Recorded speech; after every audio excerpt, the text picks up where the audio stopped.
हंसिका रंजन के साथ मीटिंग में गई थी। वहां उसे सौरभ मिल गया तो वो उसके साथ एक कॉफी शॉप पे चली गई।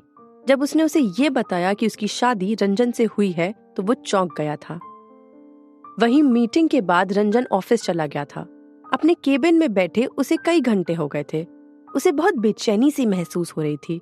उसे ऐसा लग रहा था कि वो आज बहुत थक गया है। वो बहुत कोशिश कर रहा था लेकिन उसकी बेचैनी कम नहीं हो रही थी। उसके दिमाग में लगातार ना जाने कौन कौन से ख्याल आ रहे थे। वो कभी अपने बालों पर हाथ फेरता तो कभी गले को खुजलाने लगता। वो किसी गहरी सोच में डूबा हुआ था कि तभी उसकी असिस्टेंट ने टेबल पर कई सारी फाइल्स रखते हुए कहा, सर, ये आपने डॉक्यूमेंट्स लाने को कहा था। उसकी आवाज सुनकर रंजन अपने सेंसेस में वापस आया। उसने असिस्टेंट की तरफ देखे बिना ही हाथ हिलाकर कहा, ठीक है, मैं देख लूंगा और तुम जाते समय दरवाजा बंद कर देना। असिस्टेंट ने ओके कहा और केबिन का दरवाजा बंद करके चली गई। रंजन ने फाइल्स की तरफ देखा और फिर किसी सोच में डूब गया। उसका आज काम करने का मन नहीं हो रहा था। कुछ देर बाद उसने अपनी दोनों आंखों को हाथ से मसला और अपने सर को झटक कर अपने ख्यालों से बाहर आ गया। सोचते सोचते उसके दिमाग के साथ साथ उसका शरीर भी थका हुआ सा महसूस हो रहा था। उसने ड्राइवर को कॉल करके बुलाया और घर के लिए निकल गया। गाड़ी के अंदर भी वो गुमसुम सा ही बैठा था।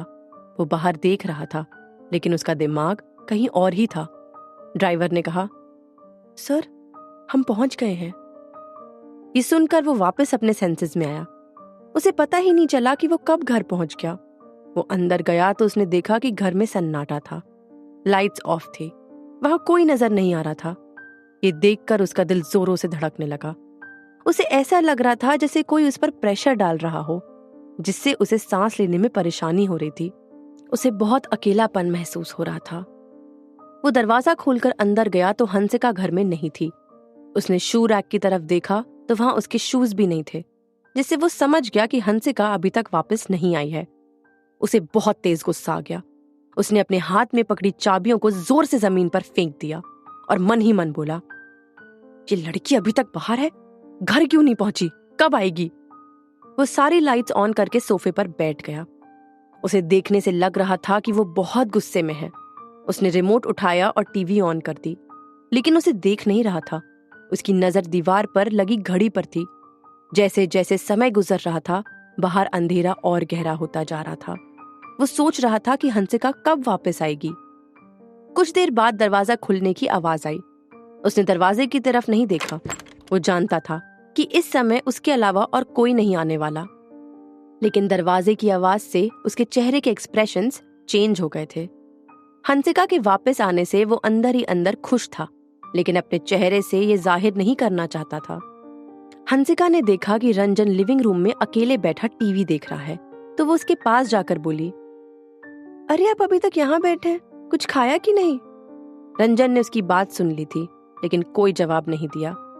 वो चुपचाप टीवी देखता रहा। पूरे दिन बाहर रहने की वजह से वो बहुत थक गई थी। उसे उबासियां आ रही थीं।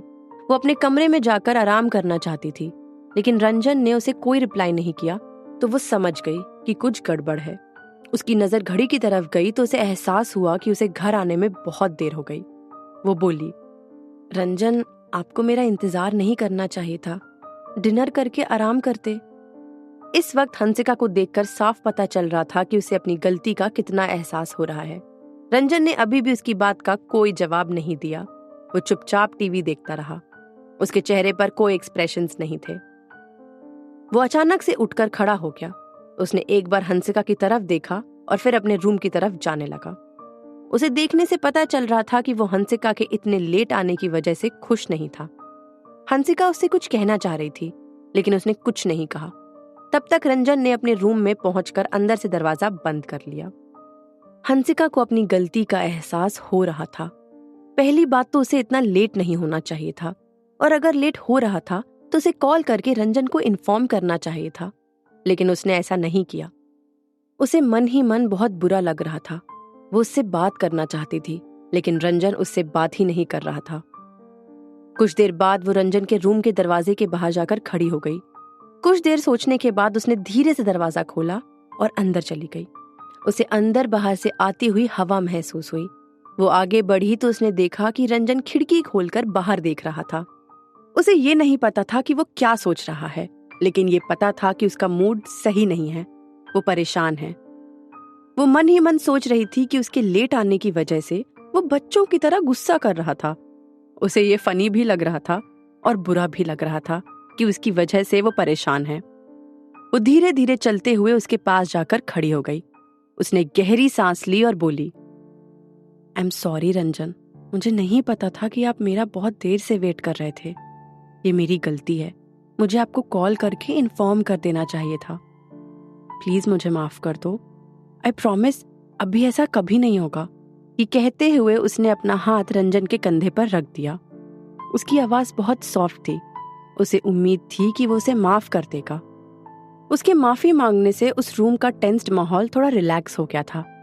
रंजन खिड़की से हटकर बेड पर जाकर बैठ गया। अब उसके चेहरे पर पहले जैसे गुस्से वाले एक्सप्रेशंस भी नहीं थे, लेकिन वो अभी भी कुछ नहीं बोल रहा था, जिससे पता चल रहा था कि वो कितने गुस्से में है। हंसिका ने उसे आज तक इतने गुस्से में कभी नहीं देखा था। वो सोच रही थी कि वो उसकी इतनी केयर करता है। उसके लेट आने की वजह से वो मुंह फुलाकर बैठ गया। ये देखकर हंसिका को अच्छा भी लग रहा था। वो मुस्कुराकर उसके पास जाकर बैठ गई और बोली, गुस्सा मत करो प्लीज। मैं मानती हूँ मुझसे गलती हुई है। प्लीज मुझे माफ कर दो। I am really sorry. ये कहते हुए वो उसकी टी शर्ट की स्लीव्स को फोल्ड कर रही थी, लेकिन रंजन धीरे धीरे अपना हाथ पीछे हटा रहा था। हंसिका को रंजन की हरकतें बच्चों जैसी लग रही थी। वहीं रंजन ने एक बार तिरछी नजर से हंसिका की तरफ देखा तो उसे भी उसकी हरकतें बच्चों जैसी ही लग रही थी, जिससे उसके चेहरे पर नजर आ रही टेंशन कुछ कम हो गई। या ये कह सकते हैं कि उसका मूड अब अच्छा हो गया था, लेकिन वो ये शो बिल्कुल नहीं कर रहा था। उसने कर कर अपना हाथ हटा लिया। उसके ऐसा करने से हंसिका जोर जोर से हंसने लगी। उसने सोचा था कि ऐसा करने से शायद रंजन का मूड ठीक हो जाएगा, लेकिन रंजन के चेहरे पर एक स्माइल तक नहीं आई। हंसिका ने फिर कहा, अरे मैं कह रही हूं ना कि आगे से ऐसा कभी नहीं होगा। अगर मैं कहीं फंस गई और वापस आने में थोड़ा भी लेट हुआ तो मैं आपको पक्का इन्फॉर्म कर दूंगी। आपको कभी भी इतना वेट नहीं करना पड़ेगा। ये कहकर उसने रंजन की तरफ देखा, लेकिन उसके चेहरे पर अभी भी कोई एक्सप्रेशंस नहीं थे। वो अभी भी नाराज लग रहा था। उसके मुंह से एक शब्द भी नहीं निकला। हंसिका भी बहुत थकी हुई थी, इसलिए उसने और कोशिश नहीं की। वो अपने कमरे में चली गई। वो सुबह सोकर उठी तो उसने सोचा कि रंजन का गुस्सा अब खत्म हो गया होगा, लेकिन ऐसा नहीं था। रंजन ने कई दिन गुजर जाने के बाद भी उससे बात तक नहीं की, बल्कि उसकी तरफ देखा तक नहीं। वो चेयर पर बैठी सोच रही थी कि वो करे तो करे क्या अब, कैसे रंजन को मनाए। वो ऑफिस तो जाती थी, लेकिन उसका मन काम में बिल्कुल भी नहीं लगता था। अपनी डेस्क पर बैठे बैठे वो कुछ देर तक सोचती रही। उसके बाद उसने हाथ में पकड़े पेन को बंद करके रख दिया और डॉक्यूमेंट्स सुशील को दे दिए। सुशील भी कई दिनों से उन दोनों के बिहेवियर को नोटिस कर रहा था। हंसिका काम में बहुत गलतियां कर रही थी, लेकिन सुशील ने उसे कुछ नहीं कहा। उसे समझ नहीं आ रहा था कि उन दोनों के बीच क्या चल रहा है। बहुत आसान से कामों में भी हंसिका कई गलतियां कर रही थी। बहुत देर तक चेयर पर बैठे रहने के बाद वो उठकर खड़ी हो गई। उसने अपने हाथों को स्ट्रेच किया, आंखों को मसला और विंडो से बाहर देखने लगी। बाहर दुनिया रोजाना की तरह बिजी नजर आ रही थी। अचानक उसकी नजर पार्क में वॉक करते हुए एक कपल पर गई। वो दोनों एक दूसरे का हाथ पकड़े थे।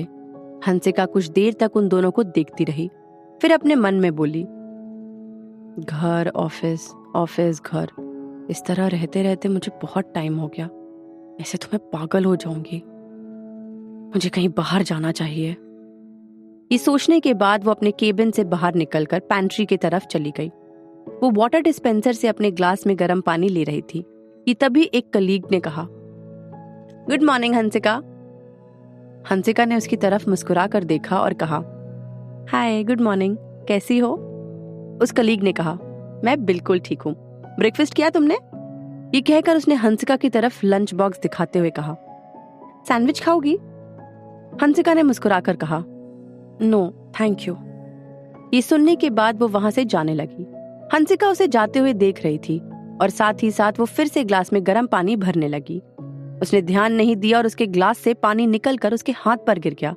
पानी ज्यादा गर्म था, इसलिए उसके हाथ से ग्लास छूटकर जमीन पर गिर गया। उसका हाथ लाल हो गया था। उसके हाथ में बहुत जलन हो रही थी। कुछ देर बाद उसका हाथ सूज गया था। उसने अपना हाथ कसकर दबाया और अपने केबिन में जाकर कोई ऑइंटमेंट ढूंढने लगी। इस समय उसे रंजन की बहुत याद आ रही थी, लेकिन वो आजकल उसे इग्नोर कर रहा था।